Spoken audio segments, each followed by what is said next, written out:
Good morning, everyone.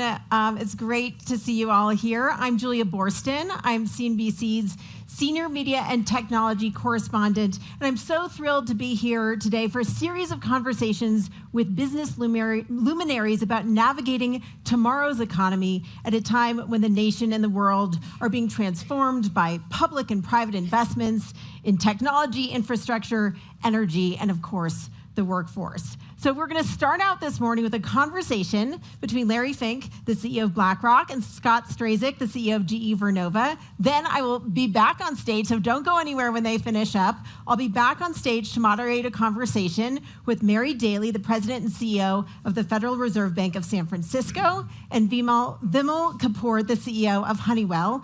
And after I lead that conversation with them, we will open up to audience Q&A, so please keep those questions handy. So now I'm going to hand it over to Larry Fink and Scott Strazik. Thanks so much.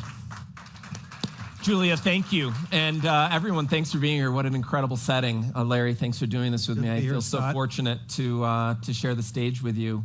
You were at the G7 a few weeks ago. There was a Financial Times op-ed you published this morning, actually. And one of the things you talked about in both of those settings was the growth dilemma, the dynamic with the G7 largest countries, 60% of the debt, 40% of the GDP, 10% of the people about, and how we grow through that dynamic. You just gave all my statistics. I'm doing the easy part and then handing it to you for the hard part. I got to come up with things now. Yeah.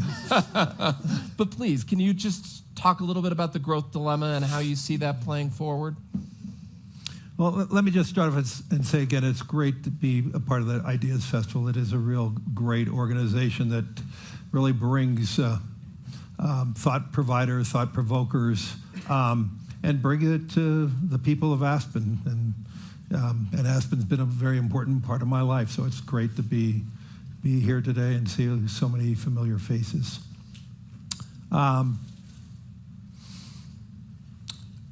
I worry about things that we don't talk about. And in this economy, in the U.S. economy, and in most of the G7 economies, the conversation about deficits and growth are just not part of the dialogue. I mean, you know, even the last night's conversation, how are we going to grow, did not enter the conversation at all. And I really do believe if we don't start focusing on how do we grow, we're in real trouble. I cited in the op-ed, and I told the G7 members very pointedly that the G7 has a debt to GDP of 124. That means they have more debt than their GDP. And historically, it used to be considered something safe around 50% of GDP. Another little factoid about America. In 2000, our U.S. deficit was $8 trillion. So 223 years of building a deficit of $8 trillion. From 2000 then to 2023, we added $23 trillion of deficits. We are now breaking through 100% of debt to GDP as a nation. We have both parties talking about cutting taxes or doing this, and the reality is we're not going to be able to do that. At the same time, we are seeing a growth in the global capital markets. We're seeing the capital markets in India growing, in Saudi Arabia growing, Japan. The biggest benefit of the United States is the strength of the U.S. capital markets. So even post-financial crisis, we were the fastest economy growing out of the Great Recession because and Mary could talk about this, but as we elevated the capital standards in the banking system, we've been able to offset that extraction of debt capacity through the capital markets. And the strength of the United States that no other country has is the strength of our banking system and the strength of the capital markets. And that's a blessing. And neither party in the United States nor most parties in Europe are talking about How are we going to grow out of this problem? The CBO has just estimated that our deficits, I think over the next 10 years, are going to go to $50 trillion. This is not funny money. This is a serious, serious problem. And if the capital markets overseas become more developed, that's going to become a better destination for capital. Right now, the U.S. is the greatest location for capital, and that's why we're able to finance our deficits. Other G7 countries like Italy and Japan have deficits far worse than the United States. In fact, they're over 200 debt to GDP. Yet, their savings rates are so large, mainly because their capital markets are so weak, so much money is just sitting in a bank account, and their general fear, and I talk about hope and fear a lot, but the fear of their economy, their fear of their future, both in Japan and Italy, people save more and more and more. And so that savings, though, is able to finance the Japanese and Italian deficits. So they have a much worse problem than we do, but they're not dependent on foreign capital. The United States is dependent on 40% of international capital to finance their deficits. And we are treating it like we're going to have this luxury forever. I hope we do. I think it's kind of wrong to think that. I believe in America more than any other country. As I travel around the world, I see more opportunity to put more capital in the United States over the next 5 years than any place in the world. So I'm not fearful this is going to be a problem in the next 5 years, but it could be a real problem for somebody who has 7 grandchildren. And I really am very worried about what does that mean. So in my editorial today, I talked about we have to have a growth agenda. And the only way I know we're going to have a growth agenda is to rebuild our economies and infrastructure, and digitization, decarbonization, of rebuilding our infrastructure so we can increase productivity. I mean, the key for any economy, elevate productivity. And I do believe if you overlay the potential of AI, if you overlay the potential of AI and how that's going to change robotics, I've actually had conversations with many of the G7 government leaders who have declining populations, which I wrote about in my editorial, that the growth of productivity through AI, robotics, is going to be your only way of growing out of your economy. Because as I wrote about it, as you have declining population, obviously fewer mouths to feed, less economic activity, rising deficits, we're going to have to rely on a different mechanism. And what I'm suggesting is there's trillions of dollars of private capital. The need for private capital, the need for the rise of the capital markets to finance decarbonization, digitization, with a lot of pragmatism. And so the key theme that I wrote about, and the most scary part of it is we are not going to move forward fast enough if we don't have more pragmatism on permitting. I do believe AI is going to reshape the world very rapidly. I believe it's going to be the new Cold War. Where is AI going to be positioned? What country, who we're going to be allowing this? It's going to be a major change. But the positives of all this is going to be if we deploy more private capital working alongside governments, we're going to be able to grow out of our problems. And that is why I'm optimistic still. I have a lot of hope that if we can change our focus to greater pragmatism, to have more speedy permitting process, we would then have much more of a foundation of growth and a growth engine. If you look at it in the United States, the IRA, I don't have it perfectly, but about 90% of the votes for the IRA came from Democrats, from blue states. And yet, 90% of the IRA projects are in red states. Why? The speed of permitting. this is going to be this is a spectacular issue. So so much more federal money in going into decarbonization is going into fewer states. And now if you overlay, and this is where Scott and I are working together, if you overlay the need for power, which is going to be more important than ever, and if you believe in AI and the amount of power you need for AI, it's going to be in states that have more rapid permitting to build out these big mega data centers that have some form of renewable energy, some form of dispatchable energy, probably a lot more dispatchable energy that some of you probably here are going to not like, but it's going to require it.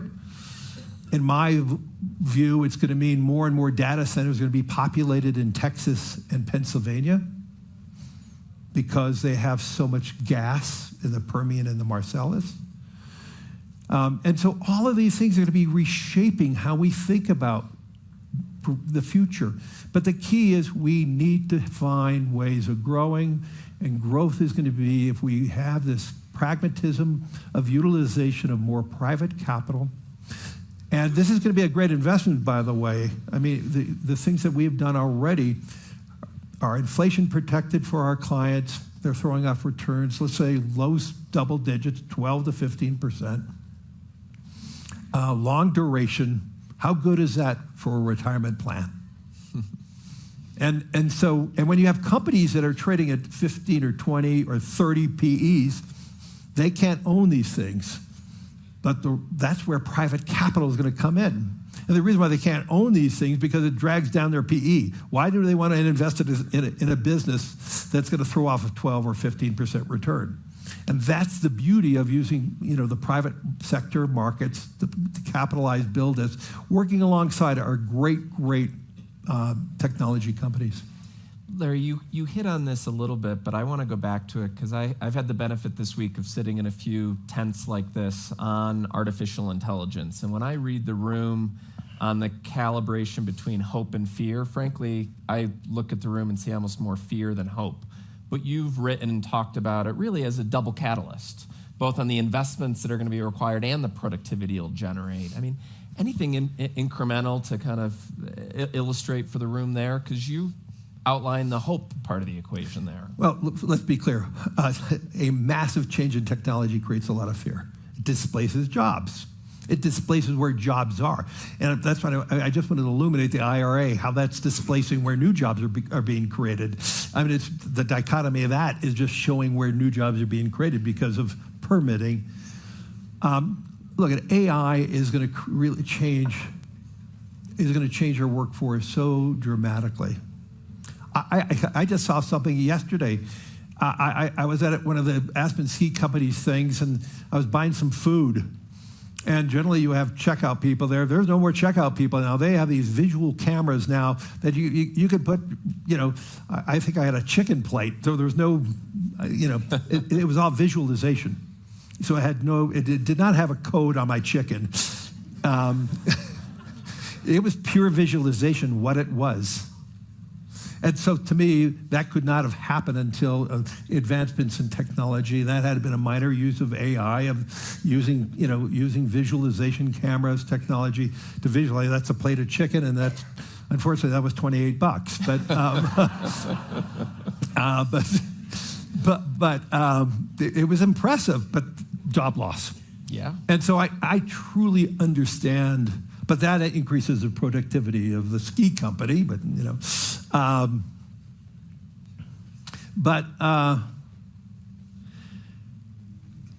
if you focus on the need to grow our economy, we're going to have to grow our economy through greater productivity.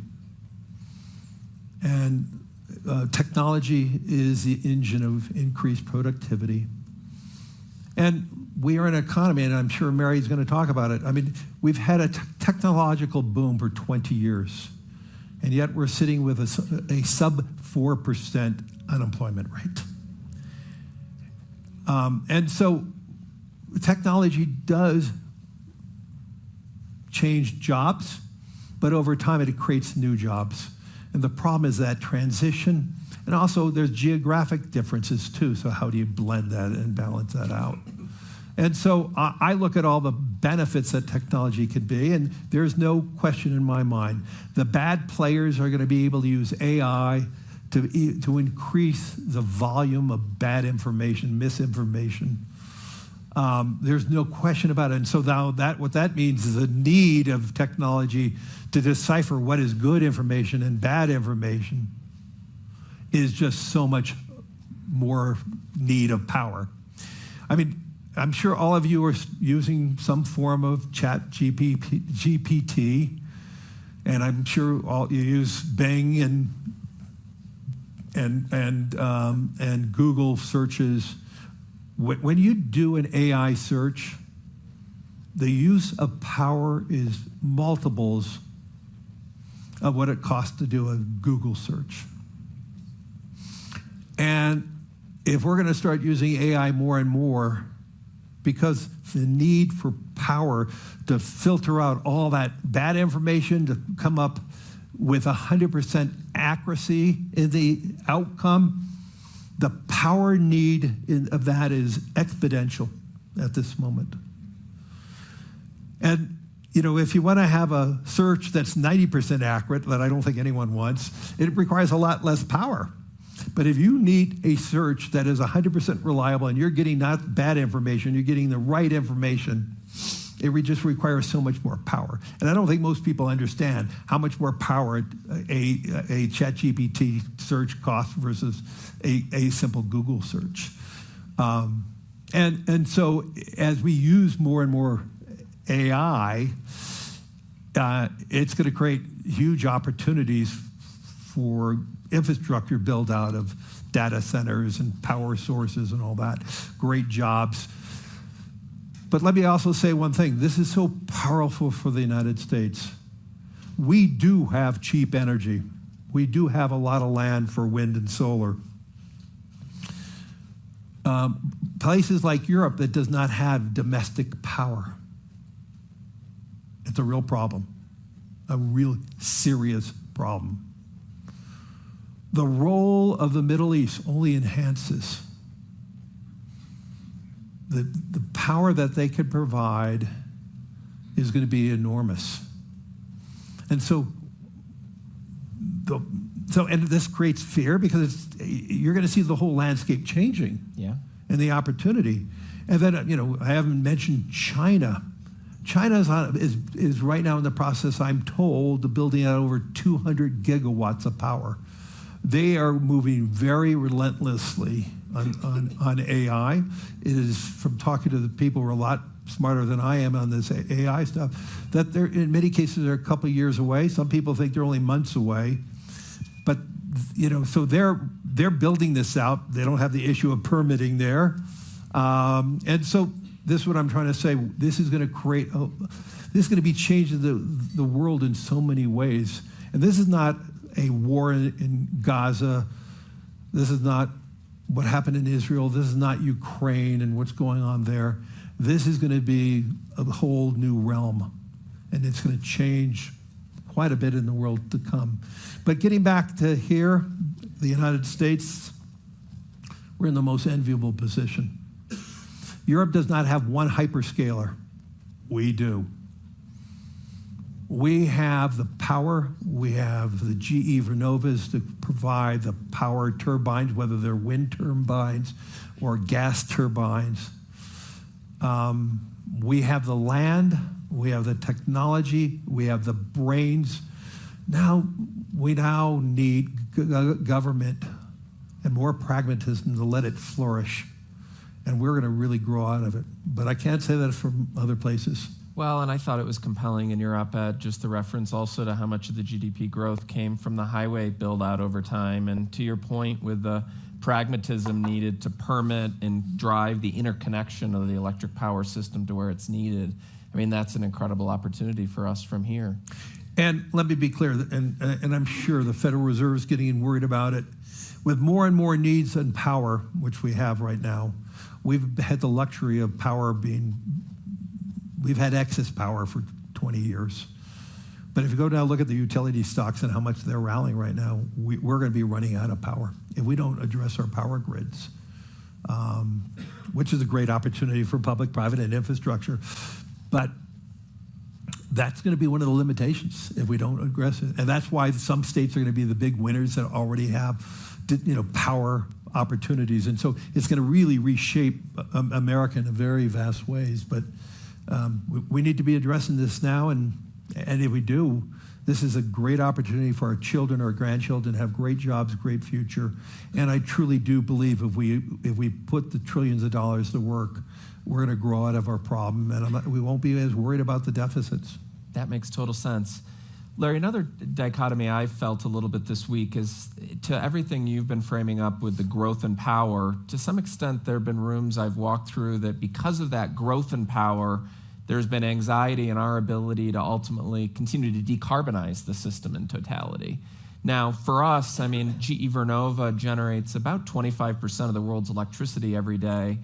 And I often talk about the fact that this investment cycle we're about to go into is the best chance to really transform the system and decarbonize it simultaneously. But there's fear. With more demand, it's going to be harder to decarbonize the system. We must decarbonize. But you make investments in a lot of different spaces here. And in the context of just hope and things you're enthusiastic about from a technology perspective, with energy and innovation, would you mind sharing one or two that you're investing into and that you're enthusiastic about?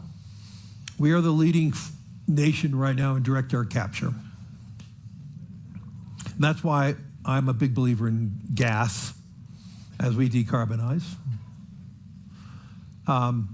Occidental Petroleum owns a technology that it is believed to be the best technology for direct air capture. Yes. BlackRock invested in their first factory for direct air capture. It's over $1 billion for one factory. They publicly announced that they're going to build 30 of these.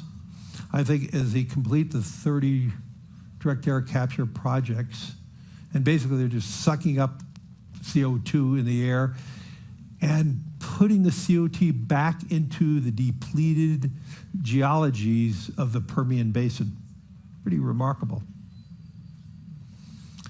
And obviously it's being subsidized right now by the IRA. So even with their technology, they needed a subsidy.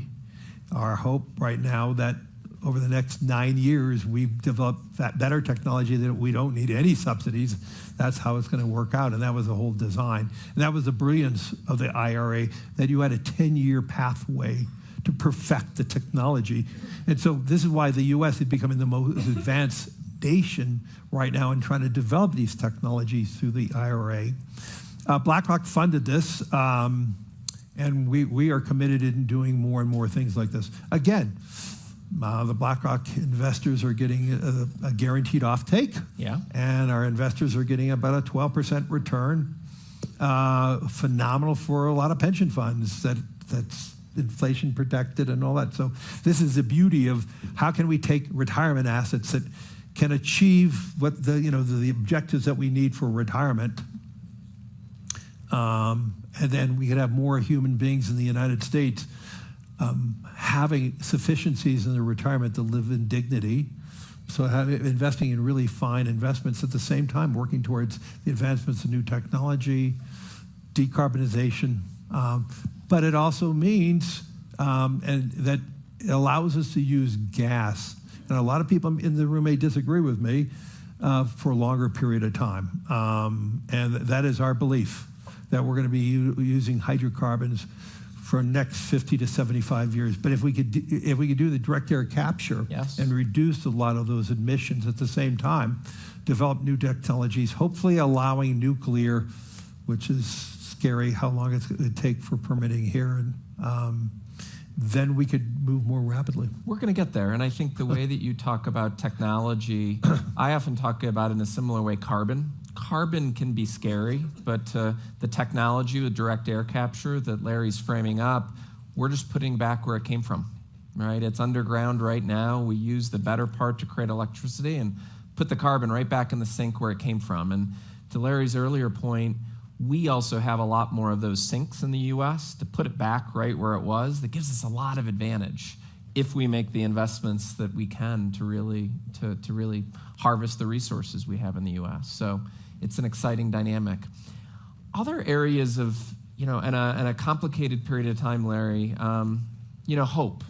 As we kind of play through, and there's a lot of scary headlines in the world every day, but things that lead to you kind of wrapping up a day or a week with real optimism.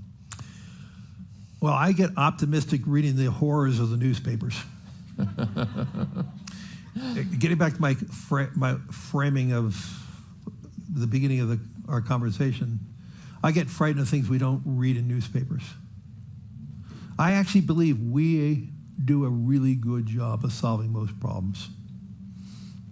And I do believe, and I don't get fearful reading newspapers or watching television or any other source of information. And yet, all of it is pretty horrifying because news cycles of bad news, by the way, is a longer news cycle, and Julia could talk about that. News cycles of bad information is a longer news cycle than fun and good news cycles. I think that's just the human mind. I don't want to say we enjoy negativity, but we have this framework as a species that ponder more of the negativity than the joy and the beauty. And the newspapers do it because they know they get more eyes looking at it. So it's filled with negativity. And so because of that, I say, okay, good, we're talking about that, we're talking about that, we're talking about. So I get worried about the things we don't talk about. We don't talk about deficits. It's not part of the conversation as we're going into national elections. It's not a conversation in the EU where they have more elections this year than any other time ever. I am very worried about retirement. I wrote another editorial not too long ago about retirement. And I do believe there's a huge retirement crisis in this country. And there's nothing in the papers about retirement. There's no conversation about how can we bring more hope to more people. How do we solve these issues? And a lot of it is just having a conversation. And one of the things, and I wrote about this in, I think, in my chairman's CEO letter, we spend so much time focusing on preserving our lives.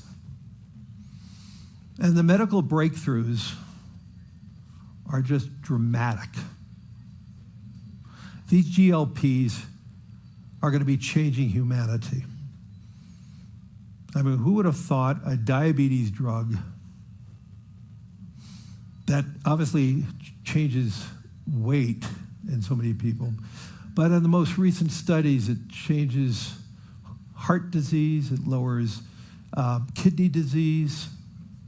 But now there's more evidence, early evidence, that because it reduces so much inflammation in the body, which is the main source of everything, it reduces cancer, it reduces dementia. And I think we were just at the cusp of what these GLPs are going to do. It almost like what statins have done related to cholesterol. There are breakthroughs in drugs for different forms of dementia that extend life. So there's so many unbelievable breakthroughs. Now, if you overlay what AI is going to do, the breakthroughs in medicine are going to occur even more rapidly. The question is, so we're going to live longer, which is a blessing, but no one talks about, can we afford that blessing? And the answer is, many people are not going to be able to. We don't talk about that because we don't prepare our citizens on how can they be more prepared for this blessing of longevity. And it is a blessing. And yet, we're going to be, and let's be clear, as we live longer, the tax on the Social Security Fund, CBO estimates going to be bankrupt by 35. I mean, there are all these different solutions, and I don't believe it's a solution of more taxes. And once again, my editorial today was, this is not about taxing, this is about growing. and we need to find ways of growing. But we need our leaders to talk about hope and giving people hope about the opportunities of great jobs, and I can't think of better jobs through infrastructure and data and technology. The beauty of elongation of life through better health care, better drugs, and then focusing on the beauty of having the financial integrity to afford the elongation of life. I think one of the real delicate dynamics of leadership is being able to drive realistic-based adult conversations on what we need to be wallowing in and complement that with real hope. And Larry, whether it be sessions like this or the many things you publish, you continually thread that nuance in a way that the world needs. So at the wrap, I just want to thank you for your leadership. Scott. And thank you for the time that you're giving us, all of us today. Thanks, everyone. Such a fascinating conversation between Scott Strazek and Larry Fink that really speaks to the kind of in-depth, thoughtful, and forward-looking dynamics that we can have here at the Aspen Institute. It makes me so grateful to be here today and to continue this conversation with San Francisco Fed President Mary Daly and also Honeywell CEO Vimal Kapur. Before we dig into our conversation, I want to give you a chance to react to some of the things that Larry Fink was pointing out are so important and often overlooked.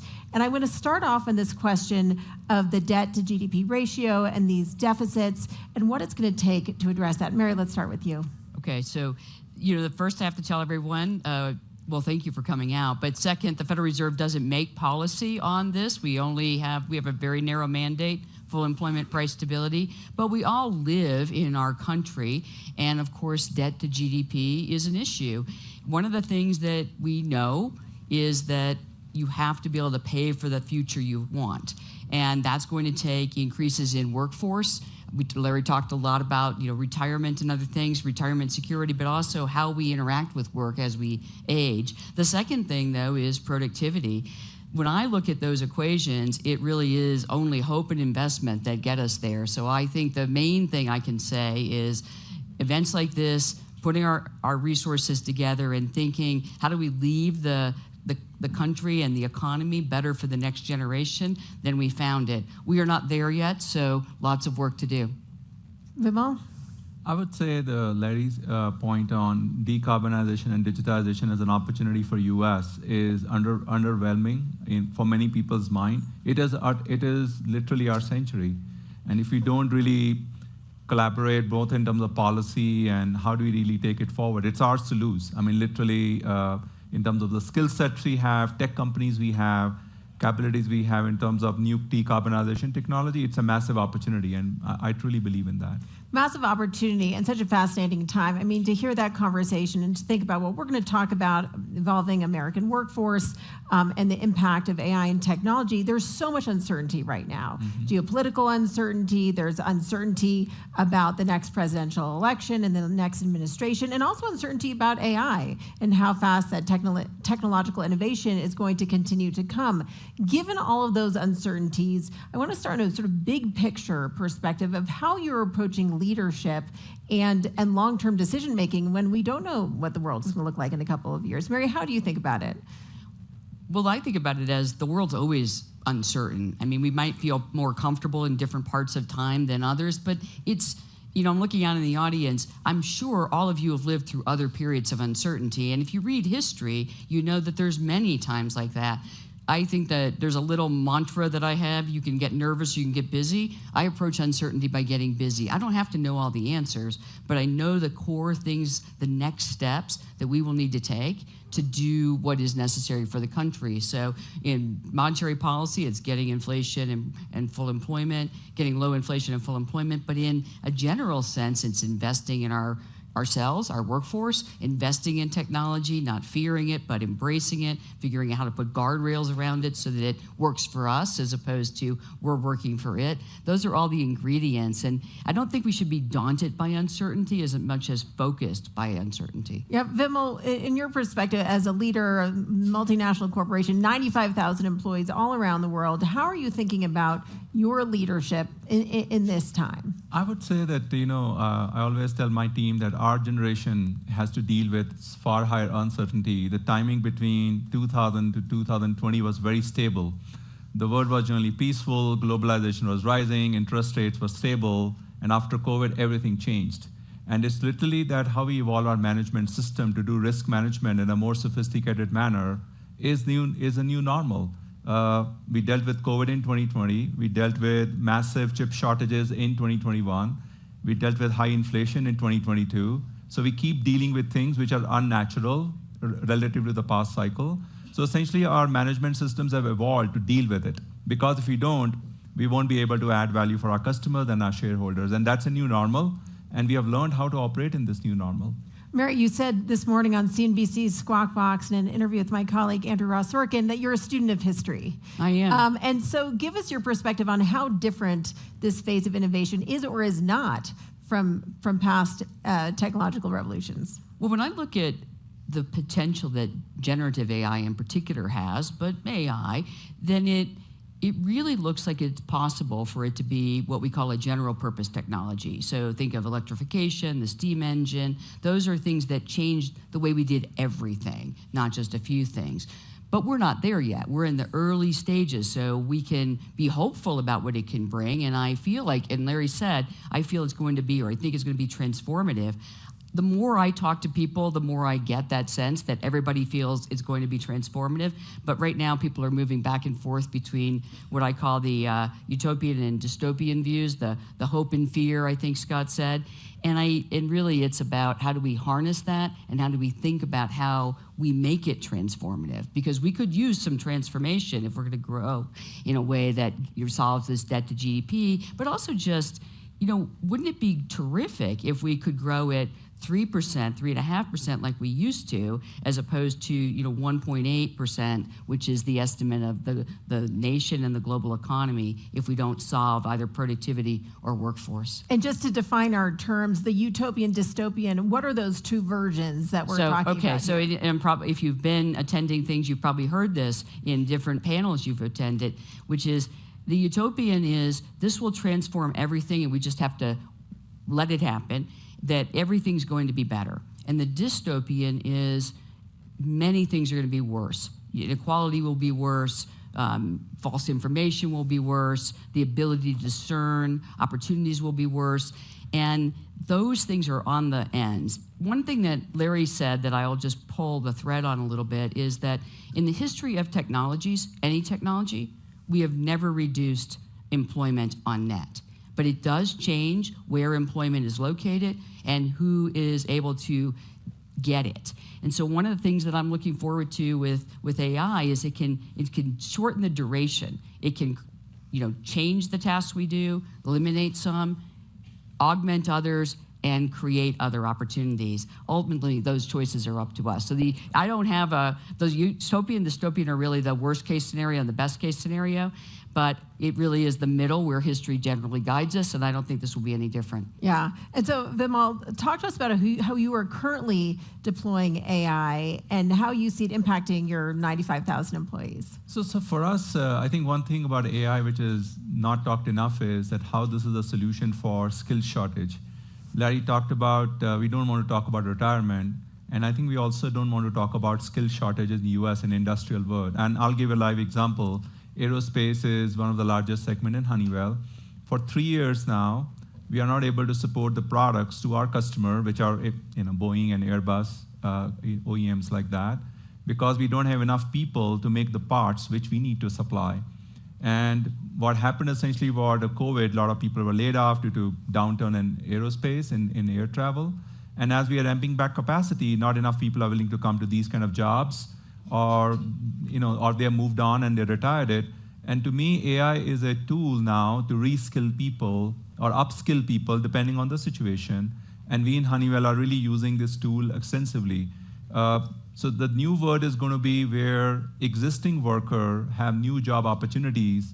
As an example, if a job was done by a 5-year experienced person or a 10-year experienced person, you can shorten it, because now the co-pilots can help you to perform the job with assistance versus of its own. I always remind we use AI in our life every day. Or we all drive with Google Maps or Apple Maps. And imagine you landing at Colorado Airport and want to come to Aspen with a paper map. Anybody tried that? So we did not, because we are used to a way of life and we feel comfortable with that. And this is how the AI is going to change life of all workers, making them more productive, making them more efficient. Will some job get displaced? Like any other technology, they will. But if I look at the context of an industrial company like Honeywell, it's a minor number of people which will get impacted, but a large majority, we're going to benefit from that. And I think it's so important to really dig into this fear, in this hope-fear dichotomy, this fear about job losses. Mm-hmm. And does AI just eliminate a meaningful percentage of jobs? And Vimal, talk to us a little bit more about where you see your overall workforce. Do you imagine keeping the same number of employees, but growing your profitability? Mm-hmm. How does this net out? Overall, I mean, we don't expect... the industrial companies always look at way for adding productivity. This is not a novel fact for us. Adding 2 to 3% productivity is a normal for us, forever, for decades. How we get there keeps changing. So I'd like to remind audience, 5 years back, it was robotics process automation, and we were talking here, wow, this is going to take a lot of jobs. Now that's behind us because that technology is adopted. So fundamentally, this gets into the baseline of productivity for a large companies. But at the same time, it creates opportunities for creating new jobs or reskilling people for better quality jobs. And that's why I'm more hopeful on what it creates versus what it destroys. Because destruction to me is of the skill set which are becoming more repetitive. Those jobs are less interesting and people anyway don't want to do it. And the opportunity is more higher quality jobs where you need a superior skill set. And that's where AI provides a massive opportunity. And that's what we are using every day in terms of technical support to our customer. And that's a fascinating example. We supply equipment which is critical, like our equipment is in planes, so people call us to understand how to maintain it. Very experienced people are required to give that answer, and we have very few of them. Now, if they get support of AI, they can resolve the use cases, they can query it like a chatbot, they become double productive overnight, so they can support more customers. So it's not about job displacement, it's about their efficiency. So we always look at more as an opportunity of creation versus opportunity of productivity and job losses. Yeah, and I want to make sure we talk more about this reskilling, upskilling equation. But first, Mary, tell us a little bit more about your big picture perspective about this question of job losses and how we should be thinking about it. Well, I think Vimal's exactly right. I mean, we talk to CEOs and have roundtables, and they can be CEOs of small businesses, medium businesses, large businesses.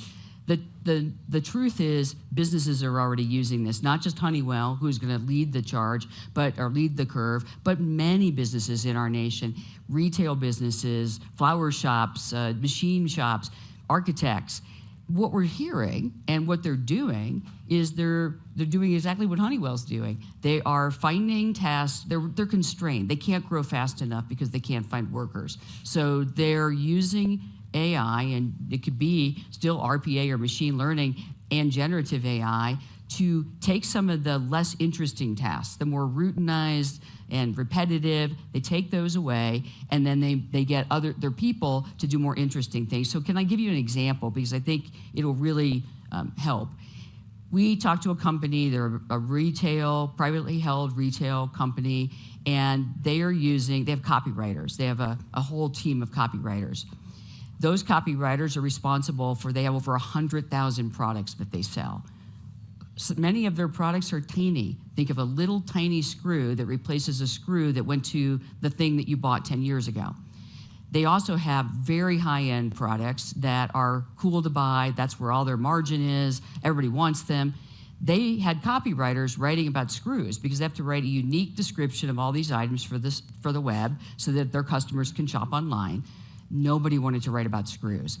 They didn't. They just didn't. So generative AI comes and writes a description of all the not very interesting products. Now the copywriter becomes a copy editor, an auditor, if you will. Did they get it right on the screws? And they can turn around and write about the high-end products.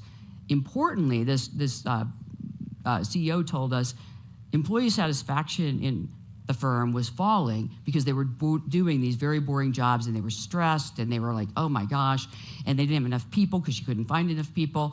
Next thing you know, engagement rises, the copywriting team is working with the sales and marketing teams, and they're more productive and growing faster. So I asked her this question: are you going to think your workforce grows less quickly, or just has a lower bar on it? And she says, not right now. Right now I'm trying to keep up with demand, and I'm using these technologies to do this. The second thing she told me, which really dovetails well with Honeywell, and this firm does not have 95,000 employees. They have something much smaller.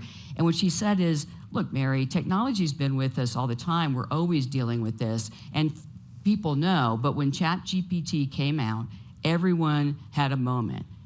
If you're in the tech sector, you can think of this as the eternal November. If you don't know what that is, look up eternal September, and you'll be really cool at cocktail parties. But but in eternal November, everybody starts knowing about it. Everybody who wants to get it on their phone can, and it changes the dialogue, but it doesn't change the reality at the same speed. So I think we have to get away from the fear. Of course, as Larry said, and we've talked about, certain things will be displaced or replaced, but other things will be created, and that time frame is much shorter with AI. And you see the labor market staying tight. Well, it's already extremely strong, solid. Even when we've been slowing it because we're trying to bring inflation down, we had to raise the interest rate so the labor market does slow. We still have people being able to find jobs, being able to move themselves up, and so. The truth is, and Vimal and I talked about this before we started here, we have a labor force deficit globally. We have a slower birth rate. We have an aging population globally. We're going to grow only if we can devise productivity solutions to go with workers, and so it isn't something that destroys the labor market as much as enables it. Yeah. Vimal, talk to us about some of the examples of how you are deploying AI, and then I think that leads into the conversation about how the workforce is changing to adapt to that. But the aerospace field, the oil and gas field, the efficiency and the focus on improving that not just economic outcomes, but also the impact on the environment is pretty notable. Yeah, so I think the two distinction in use case of AI is going to be both upskilling and reskilling, and I think there's a subtle difference between the two. Upskilling is you have a job, let's say you have to maintain an equipment, and typically you have to have 10-year experience to get there. But not enough people are available to do that work. So upskilling means now I can take a 5 or 6 year experienced person, give them some AI tools, which is Copilot, that will teach them how to do that work with more confidence, and they can do that work effectively. So it bridges the gap of labor shortages, what we really talked about, and that will apply for pilots, that will apply for workers who are doing maintenance work, operations work. So that's one example. The reskilling example is, let's say somebody was doing coding, software writing, the job became redundant because of AI, because AI can code itself. So they have to reskill themselves to, say, cybersecurity, where the skills are short. Now, how do you reskill is the learning mechanism are dramatically changing with AI. And what we are doing in Honeywell is using what we call learning journey by roles, so you can immerse yourself but the new role you want to do and walk through the experiences you need to gain to move from this skill to that skill. And how AI is going to provide individualized learning is a new evolution which is going to happen, which gives us a lot of promise. So we believe that reskilling is an untapped opportunity at this point of time.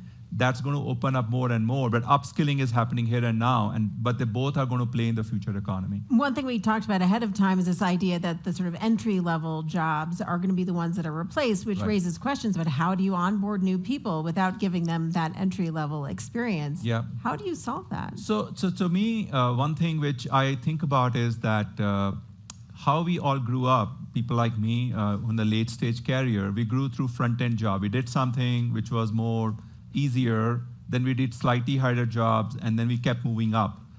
What AI is doing is, as the jobs are getting more and more automated, the frontline experience is not going to come through. And we have to understand the implications of that, how the jobs will evolve, and people have to practice the skills that they have to elevate their skills much quickly and use technology to supplement that. And that to me is to be determined. This is not something which has happened now, but eventually will happen. But if we don't think about it, we are not thinking about workforce of the future. And I do expect that the job quality will dramatically improve with that skill set moving forward. As an example, Today, companies like us will have people sell our products, so we'll have a lot of sellers, we'll have sales manager, but probably the sellers will reduce, but sales managers will increase. But how will you become a manager without doing a seller? I mean, that's a little bit of skill set evolution we all have to go through over the next 10 to 15 years. And that's a change management organization like us has to get prepared for. Otherwise, this technology leverage will not occur, at the scale it provides. Mary, how do you think about this? I mean, if you're talking about augmenting jobs, which is a term you've used, the roles actually fundamentally changing, how do you prepare this workforce with an education system that hasn't changed? So, we have a very dynamic technology meeting a very rigid educational system. And part of this is about making the education system more agile, more flexible. And to do that, we have to recognize that just completing your education at a 4-year degree or a 2-year degree is not going to be sufficient to do these things. We have something very similar to you described. We have, we nicely say lifelong learning, but then people don't know what that means or how to do it. And they think, well, I'll do that when I retire. I'll be a lifelong learner later. But really we need them to navigate changes in the jobs that are evolving all the time. So we have a program called Navigate, and they can go on, they see what the next job or a different job requires. They know the skill set, we provide the learning materials, and then they can do this. So I'm bullish on the future of this because I work with a lot of young people and they're eager and they're not as worried because they haven't started yet. So we can worry for them, but they're brand new. So they're like, yeah, sure. So they're using AI. They're talking about how do I scale up faster and better. And so I'm optimistic on that point. I do want to remind all of us is something that is also important, which is it's not only the entry-level jobs that AI feels threatening to. People in media say, well, wait a minute, am I going to get replaced? We had a strike in the actors and writers in part because they were worried about navigating technology and what that means for returns. We had auto workers saying, are you going to take all my jobs as we go to these things? So I think this is up and down the skill distribution, and generative AI in particular can threaten some of the higher skilled professions in a way that we haven't seen before. And so that's why there's, I think, even more fear. But again, it comes back to the basics. You can't replace the part of the puzzle that says, how do I look at your face and know that you mean something different than you might have said? You say something, but I have to fill in that blank. How do I think about not just the generating some ideas, but how do I talk to the customer to get that done? These are all things that humans are still doing, and I feel optimistic about that. But we do have to have an educational system that bends to meet this moment. And this is perhaps the most important thing. We have to have firms, we have to CEOs of private sector and public companies, public institutions, recognizing that people aren't going to come in with all the degrees and then they're going to be finished. We have to work with people so that they can learn and grow. Yeah, it's interesting. You're referencing something I heard from Larry Summers yesterday, which is this idea that AI might replace IQ, but wouldn't be able to replace EQ, at least not yet. But so if we're threading the needle here and we're managing these issues and we do see AI address the productivity concerns that Larry Fink just raised, what about this issue of energy, Vimal? Because he pointed out how incredibly expensive it is to, at this point at least, power these engines. How do you manage that? I think to me it's more of a capital planning cycle issue. I guess we all got comfortable that power generation will remain static forever, and now that dynamic has changed. So it's a question of large companies have to plan their capital cycle, anticipating that you need more of these resources. It will also create new technology, some of it which we're working on, more of use of microgrids. I'm a big believer that solar energy, wind energy, we're all using in our homes and become self-consumer with the microgrid is a future with the energy storage. And the technology will eventually overcome this shortages we are talking about, but we'll have to put more capacity for sure. And that's a good news from, as Larry talked about. But new technology will also help us drive more energy efficiency. That's something which is untapped at this point of time, but using technology concept like microgrid. So there are solutions for everything. I'm an optimist. When a problem occurs, technologists always find the solution. Sometimes the returns are less and we have to find new mechanism to solve it, but there will be technology which will eventually find a way to solve the power issue. And walk us through some of the examples in your aerospace business and the oil and gas business about how AI is actually helping with environmental efficiency. So, I mean, I'll give an example of, aerospace business, maybe first more around skill set. We all know about pilot shortages at a huge scale. And there's a data by 2030, the pilot shortages, it's going to be thousands. I mean, it's all in public domain. And the real solution for that is autonomous, that we are designing the future aviation in which you can have one pilot running the plane and not two. Now, technologically, it is possible today, but we'll have to move in the infrastructure, rule-making, and regulations along with that. So AI alone is not going to do the solution. We collectively have to get comfortable with that. How many of us will be willing to fly a plane without a pilot? Not me. So you need somebody needs to sit in the front and say, "Yep, that's good." But it's going to allow us to find new solution, and that will apply big time in healthcare, because the opportunities of AI in healthcare are substantial. But the point being that we'll have to reimagine the world with AI. It's going to redefine how we live, how we work, and all that has to happen today so that we progress with it. You can come to San Francisco and practice in the autonomous cars.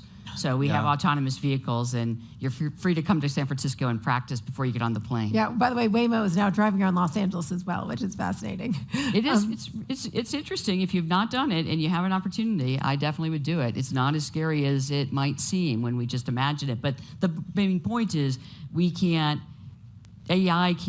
these technologies can't change how we live unless we're willing to change how we live. And so doing the things that allow us to take advantage of them is probably more important than the technology itself. The technologists will come, they'll develop, but all of us will probably be the barriers to when we fly an autonomous plane. Yeah. But the systems also have to change. And you had an example when we were talking earlier about the healthcare system. Yes. Walk us through that and how it's not just about consumers changing what they're open to, but also industries fundamentally shifting. Absolutely. So, a great example, I think, is in healthcare. So if you, depending on where you live, you can go to your healthcare providing system, and they have physician's assistants. And now physician's assistants, where I live, you have to sign a waiver, but you can say, I'm allowing this to happen, and you can take an X-ray or an MRI or your symptoms, and it will go into a product, which has been, run over millions of different of samples of people who have these similar things.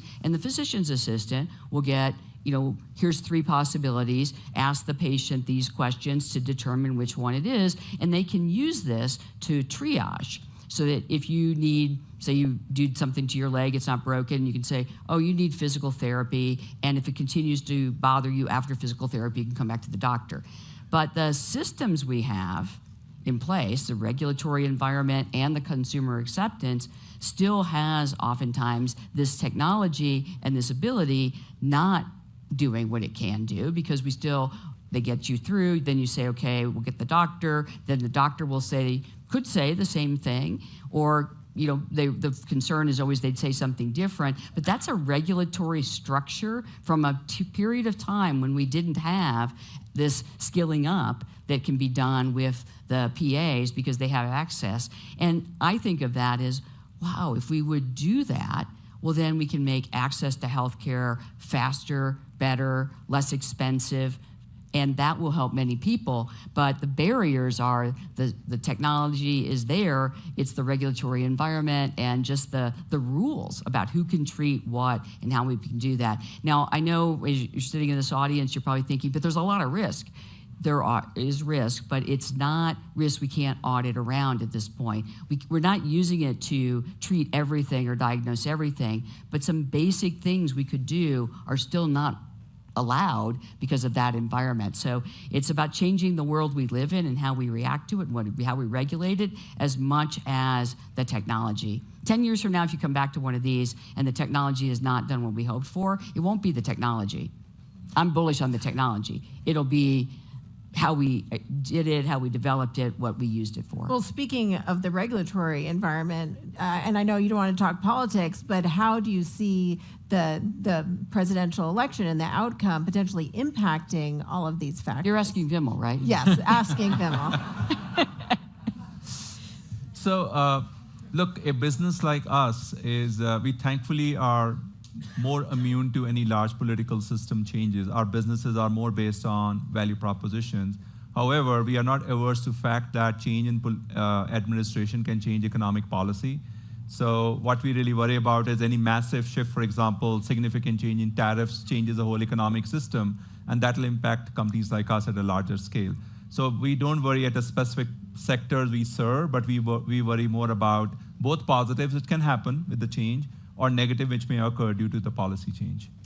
And I'll just say that, ultimately people in the society we live in our country, they want the same things. They want to raise their families, have a career, make contributions, build their communities.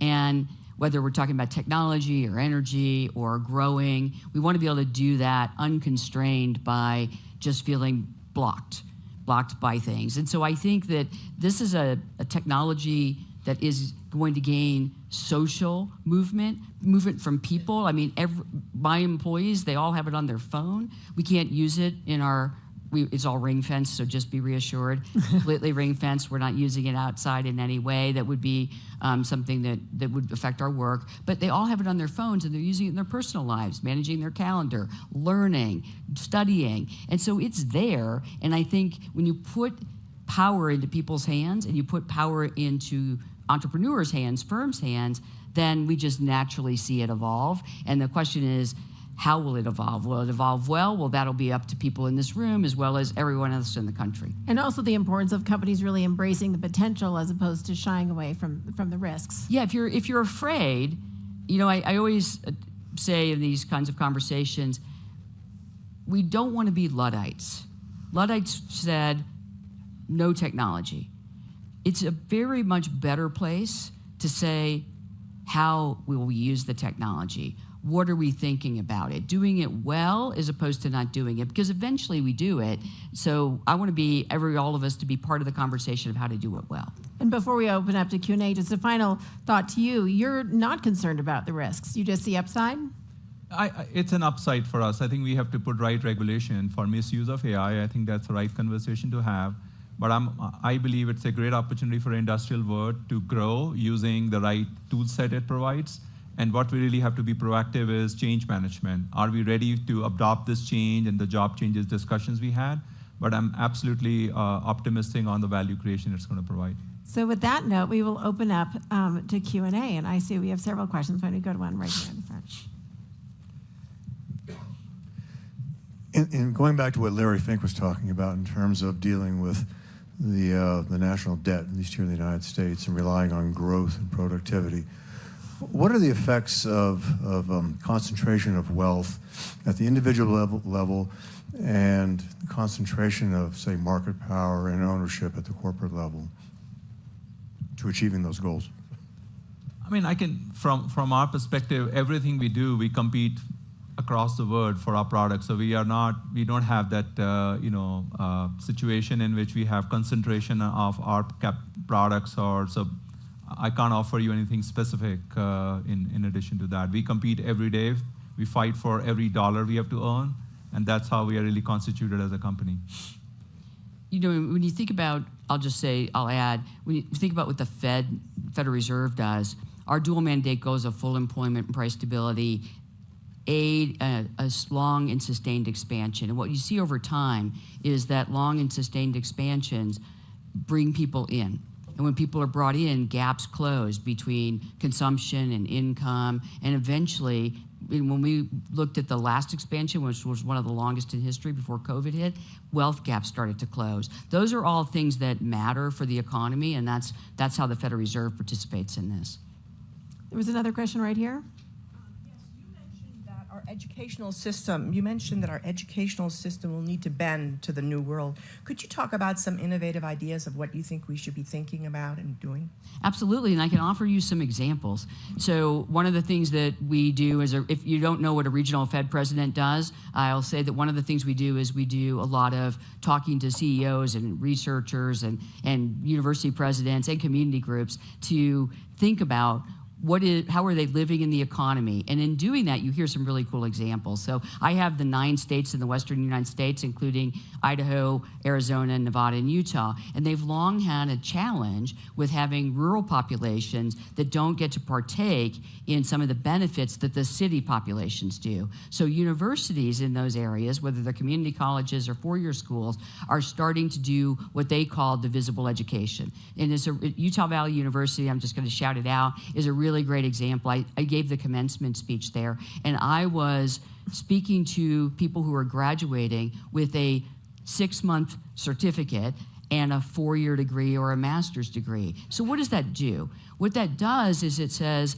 I don't have time or money or the position right now to go and get a 4-year degree or even a 2-year degree, but I want to get certified to do entry-level work in this or that. And what they're seeing is that more and more people take this on not just to start, but as additions. So you get your degree, you realize your skill set is getting to be redundant, you want to upskill, you want to reskill, and you go and you take these courses that are divisible. A lot of that's online, a lot of that is available in short spurts, and I think that's something that we just haven't, we've always talked about it in the United States, but we really haven't embraced it. And so I'm seeing many more universities embracing it. And second innovation that I'll offer is that schools are recognizing, and these universities, one of them I mentioned, but there's many others doing this, that if you're going to take coursework in small chunks, that it should all go towards an eventual degree program. So one of the things that happens to students is you get a 2-year degree, it doesn't transfer, it doesn't stand the test of time, you have to take credits over. And so just understanding that people want to take things in smaller doses, that's what fits their schedule, that's what fits their lives. And if you allow them to build towards a degree over time, that would be a really important thing for them to have. So those are 2 innovations, but I would say there are many places in the United States already doing small-scale experiments that eventually turn into large-scale experiments. The question is, how are we going to make this? One barrier is employers. Employers have to recognize that a person without a 4-year degree, but with the training that fits that job at the moment, is a really good thing to try. You know what helps that? A strong labor market. When people are looking for workers and workers are short, they bend their norms, and we've seen a lot of that in this recent spurt of the tight labor market that we've had. And Vimal, you would agree? Absolutely agree. I think it's all about democratization of education at the heart of it. Today we can go to YouTube and practically learn whatever we want, and this is going to take it to the next level to make that personalized, because what has happened over the last 100 years is education is also mass manufactured. We all go to the class and we're supposed to have the same IQ level and learn at the same pace. And AI is going to challenge that basis, because now you can individualize the learning pace of the people. So essentially, we have to imagine a state in which learning has to shift more towards human skills, emotional skills, because AI cannot teach you that. You still need to learn it. And the skills which are required to do day job are going to be more available online in all shape and form. And I think it's exciting because it's evolution of things which are less relevant. They become, not part of you have to necessarily learn through the college mechanism. And the things which are more important, which is human skill, you have to learn through practice, through engaging, by touching people, because that's never going to get replaced. Which is another reason I think we have to be hybrid and not fully remote, because younger workers need to be around absolutely middle-aged and older workers so that we can help them learn and grow. I mean, I would never have gotten where I'm at if I didn't have help when I was younger to sort of learn, as Vimal said. And so that's another plug for hybrid. Let's try to squeeze another quick question over here. May I ask, to build on this, allowing for the idea that it's optimistic, that we can see all the positives you say. I really relate to this point that it may be people that are in the way, But I wonder whether you have a view on how the regulation that could come around AI isn't just around the regulation of technology, but the regulation of the employers that use the technology. Because things like performers, actors in the creative industries, I don't know that they were worried about their jobs not being there. They were worried about their employers not paying them because they could replicate their voice. The union market, the labor market, is there because people are frightened, not that there aren't jobs, but their conditions of their jobs are going to be squashed by the employers they work for. In highly skilled areas, it's a bit different, like Honeywell. But what kind of regulation could stop employers abusing the opportunity they have on their employees through AI, not the technological aspect? Do you want to I would say the regulation has to evolve to not to allow misuse of technology. The way we have mature regulation today in the financial system or use of drugs, it evolved over the last 50 to 75 years, and we don't test everything, but there are clear rules of consequences if you try to not do the things the right way. I think we have to imagine AI exactly the same way. If you misuse the technology, there'll be serious consequences. And that regulation has to come through in the similar basis like it happened in pharmaceutical or in financial institution over the last many years. But one of the things I'll just say, because I think this is it, right? This is our last question, is that, I'm an optimist on this as well because, well, I'm an evidence-based optimist and there's evidence this is being used in a positive way. What I was struck by is that the writers and the actors negotiated. And, we have a lot of entertainment in the 12th district, and when you talk to the side of the employer and the side of the employee, they feel like it's going to only work if we go together. So I think that, the first starting point is for workers to say we want to be part of the conversation, we want to negotiate with our employers, and a strong economy makes employers more likely to say, yes, let's negotiate and let's work with that. So that's ultimately, it all rests on having a strong economy that has a sustained expansion, and we're working towards that. Well, that is a great and optimistic note, an evidence-based optimistic note to end on. I'm sorry we couldn't get to more questions, but I hope this conversation can continue outside of the tent. I'm so grateful to Aspen Ideas Festival and to both of you for being here. Thank you so much. Thanks for watching. Stay updated about breaking news and top stories on the NBC News app or follow us on social media.